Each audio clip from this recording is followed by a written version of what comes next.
Pada kali ini, saya akan berkatekese kembali tentang sakramen perkawinan dalam gereja Katolik. Sakramen perkawinan adalah salah satu dari 7 sakramen gereja Katolik yang merupakan perjanjian suci dan tak terceraikan antara seorang pria dan seorang wanita. Perkawinan adalah panggilan ilahi di mana Allah memberkati pasangan untuk hidup bersama dalam cinta, kesetiaan, dan keterbukaan terhadap kehidupan.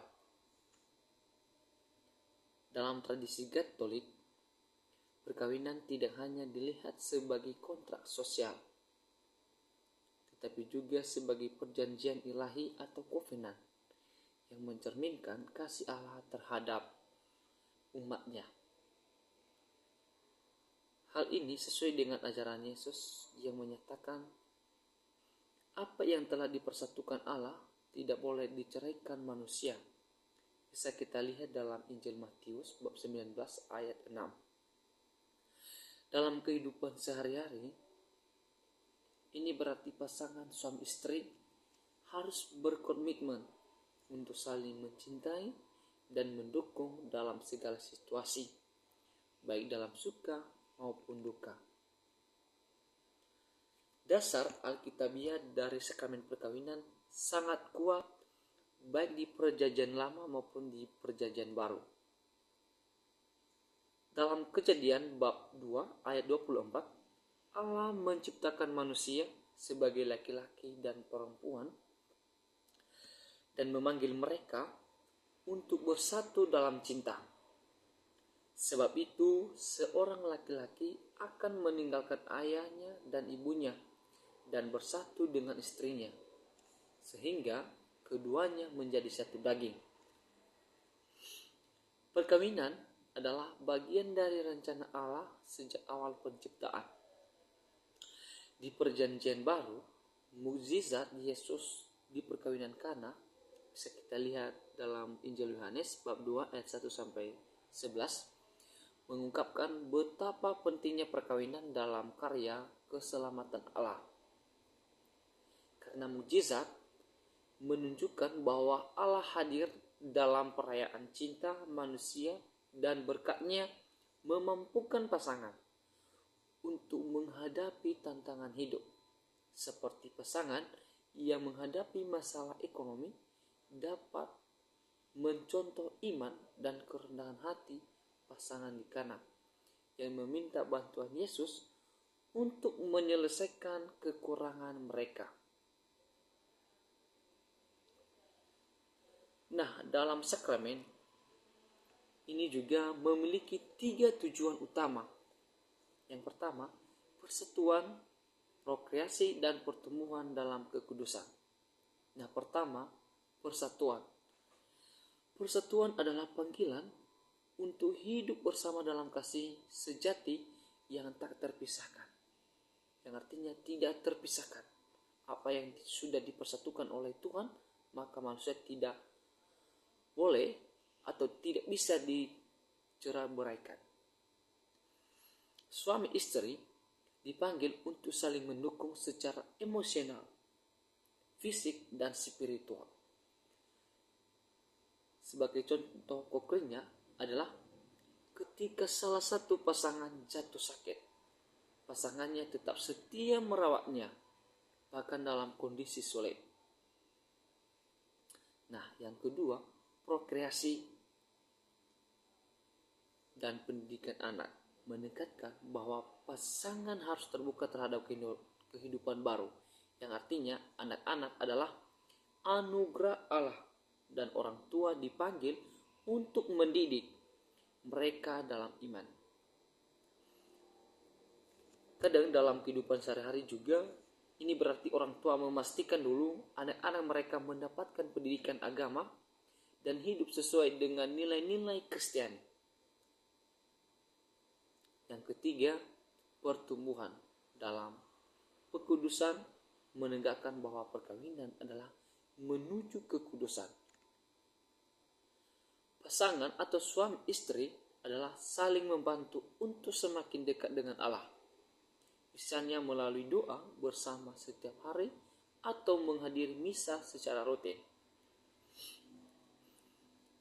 Nah, agar sah dalam sakramen perkawinan, beberapa elemen penting yang harus dipenuhi. Yang pertama, kedua mempelai harus memberikan persetujuan secara bebas tanpa paksaan. Yang artinya adalah saling menerima tanpa ada paksaan dari orang lain.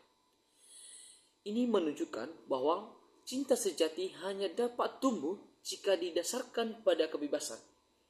Misalnya, pasangan yang menikah karena tekanan keluarga mungkin menghadapi kesulitan dalam membangun hubungan yang mendalam. Yang kedua, kesetiaan.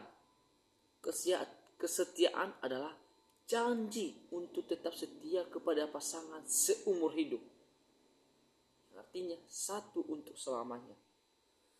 Kesetiaan ini tercermin dalam kehidupan sehari-hari melalui pengampunan, komunikasi yang jujur, dan komitmen untuk memperbaiki hubungan tidak menjadi konflik.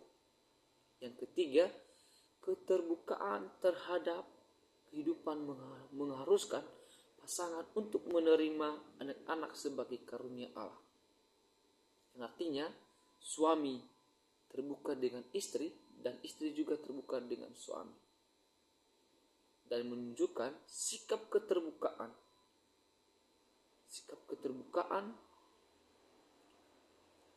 dengan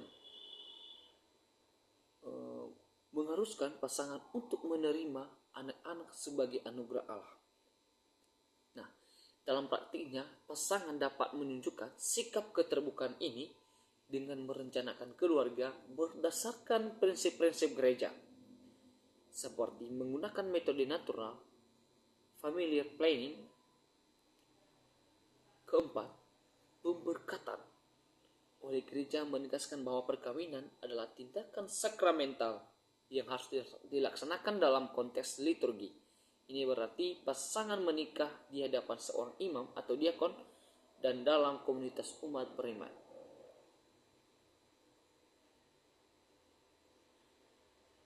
Hidup dalam sakramen perkawinan bukanlah tanpa tantangan. Pasangan mungkin menghadapi berbagai kesulitan seperti perbedaan pendapat, tekanan ekonomi, atau godaan yang menyerah pada hubungan mereka. Namun, rahmat sakramental yang mereka terima dalam perkawinan itu memberikan kekuatan untuk mengatasi semua itu. Karena pasangan dipanggil untuk menempatkan Kristus sebagai pusat hidup mereka. Seperti doa bersama, seperti doa rosario dalam keluarga, atau membaca kitab suci dapat menjadi cara praktis untuk memperkuat ikatan suami istri. Misalnya ketika menghadapi konflik, pasangan dapat mencari bimbingan melalui rekoleksi atau konseling pastoral.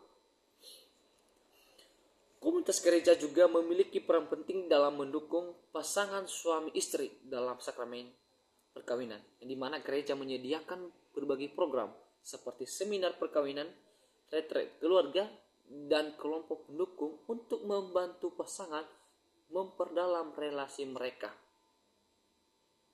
Contohnya, pasangan yang mengalami krisis perkawinan dapat mengikuti program Marriage Encounter atau retrofile yang dirancang untuk membantu mereka memulihkan dan memperkuat hubungan mereka.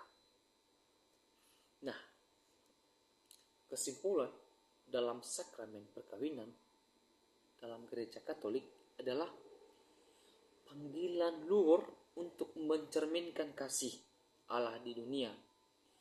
Pasangan suami istri dipanggil untuk menjadi saksi Injil. Saksi Injil melalui hidup mereka yang penuh kasih, kesetiaan, dan pengabdian.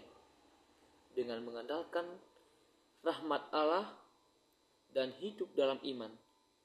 Karena pasangan dapat menghadapi tantangan apapun dan menjadi tanda nyata kehadiran Allah dalam keluarga dan masyarakat.